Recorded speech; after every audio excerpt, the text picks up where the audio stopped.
নমস্কার, ঝুমাস কিচেনে তোমাদের সবাইকে স্বাগত। আজ আবার তোমাদের সামনে নতুন একটা রেসিপি নিয়ে হাজির হয়েছি। রেসিপিটা হলো কাঁঠালের দানার ভর্তা। তাই দেরি না করে চলো রান্নাটা শুরু করি। এই রেসিপিটা বানানোর জন্য কাঁঠালের দানা তো অবশ্যই লাগবে। এই কাঁঠালের দানাটাকে আমি সেদ্ধ করে ছালটা ছুলে নিয়েছি। আর আমার লাগছে কাঁচা বাদাম, এটাকে আমি শুকনো কড়াইতে আমি একটুখানি ভেজে তারপরে বাদাম আর নারকেল আমি পেস্ট করে নেব। আর হচ্ছে নারকেল আর পোস্ত, এই পোস্তও লাগছে, পোস্তটাও পেস্ট করে নেব। আর আমি পেঁয়াজটাকে একটু তেলের মধ্যে ভেজে পেঁয়াজ আর রসুন লঙ্কা আমি এটা পেস্ট করে নেব আলাদা করে। এখন আমি গ্যাসটা জ্বালিয়ে নিয়ে কড়াইটা বসিয়ে নিলাম। এই শুকনো কড়াইতে আমি একে একে দিচ্ছি সাদা জিরে, একটু ভাজা মশলা তৈরি করছি, একটু ধনে,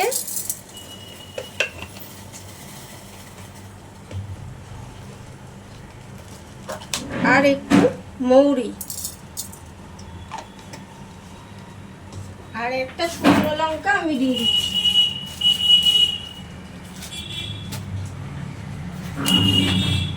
এটা একটুখানি শুকনো কড়াইতে নেড়ে চেড়ে আমি গুঁড়ো করে নেব।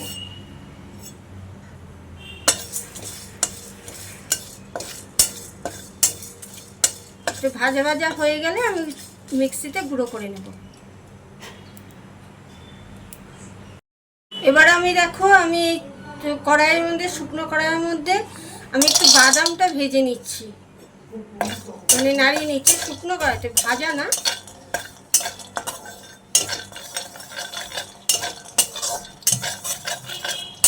চিনি বাদামগুলো আমি একটু শুকনো কড়াইতে নাড়িয়ে তারপরে ছালগুলো ছাড়িয়ে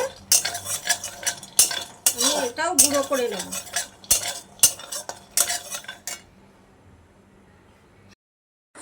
দেখো, এবার গ্যাসটা জ্বালিয়ে দিলাম। এবার তেল দেব। আমি সরষের তেলে রান্না করছি, কেউ যদি সাদা তেলে করতে চাও তো করতে পারো। আমি অল্প তেল দিলাম পেঁয়াজটাকে ভাজবো বলে। তেলটা গরম হয়ে গেলে আমি পেঁয়াজ আর রসুনটা ভেজে নেব। দেখো, তেলটা আমার গরম হয়ে গেছে।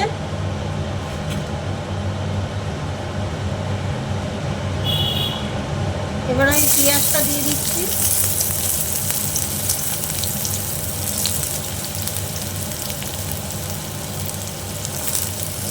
আর এই রসুনটাও দিয়ে দিলাম।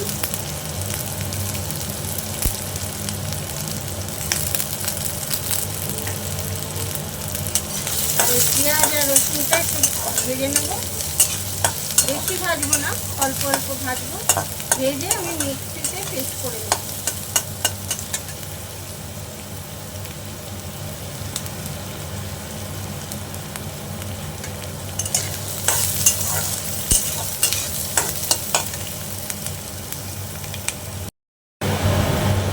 দেখো, পেঁয়াজটা আমার ভাজা হয়ে গেছে।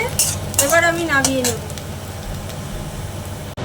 দেখো, আমি ওই তেলের মধ্যে আমি আবার তেল ঢেলে দিচ্ছি।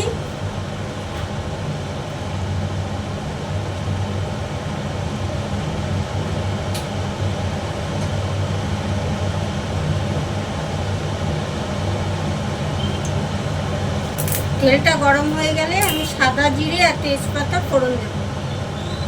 তেলটা গরম হয়ে গেছে, দেখো।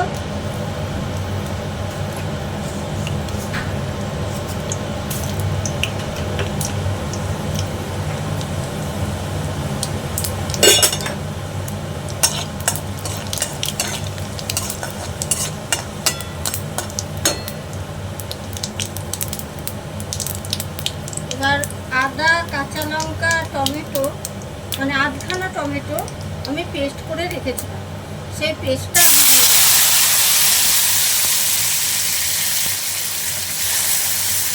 আদার যে কাঁচা কাঁচা গন্ধ সেটা যাতে চলে যায়, একটু নাড়িয়ে নিচ্ছি।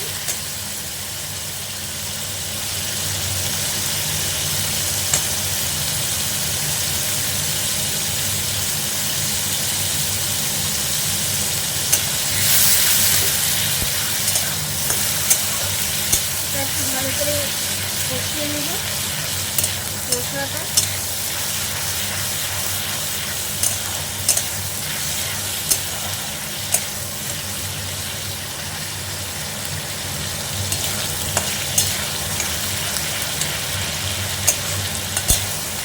মোটামুটি কষানো হয়ে গেল। এবার আমি নারকেল আর পোস্ত যে বেটে রেখেছিলাম সেটা দিয়ে দিচ্ছি।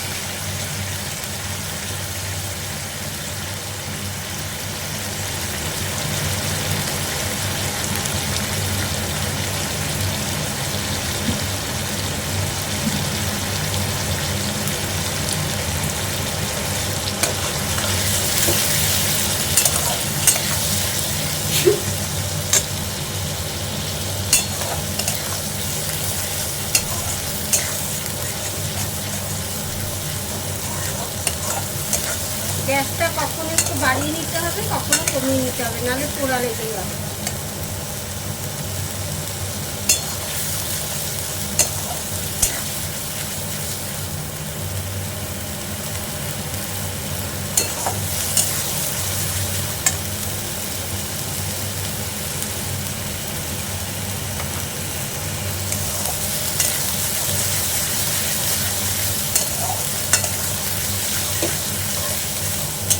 এইভাবে নাড়াতে নাড়াতে যখন দেখবি একটু তেল ছাড়বে, দেখো মোটামুটি তেল ছেড়ে দিয়েছে, তখন আমি এই পেঁয়াজ আর রসুনটা একটু যে পেস্ট করে নিয়েছি সে পেস্টটা দিয়ে দিচ্ছি।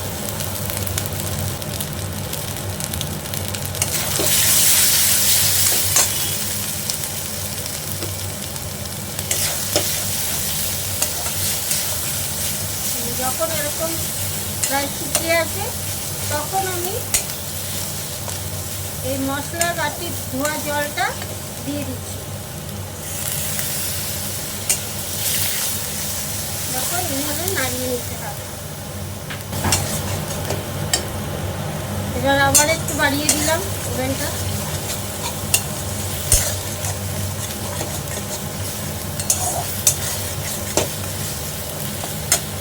দেখো মোটামুটি তেল ছেড়ে এসছে। এবার আমি দেখো এই কাঁঠালের দানাটা আমি চটকিয়ে এইভাবে করে নিয়েছি।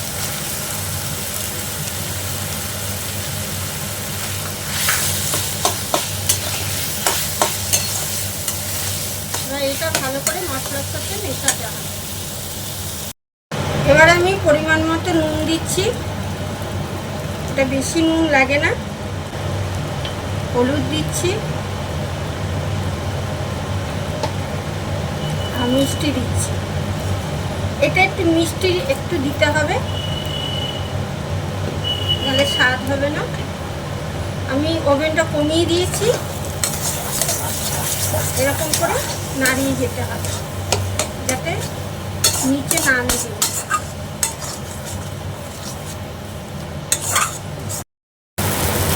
এবার দেখো মোটামুটি হয়ে এসছে। এবার আমি এই বাদামের যে গুঁড়ো করে রেখেছিলাম বাদামটা সেটা দিয়ে দিলাম।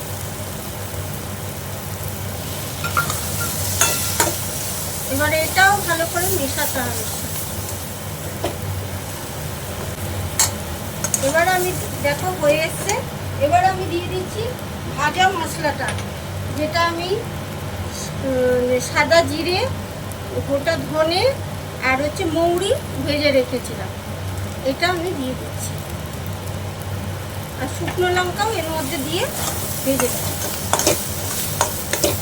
এবার এটা ভালো করে মিশিয়ে নিলেই আমার রেসিপিটা রেডি হয়ে যাবে। এই রেসিপিটা আমার তৈরি।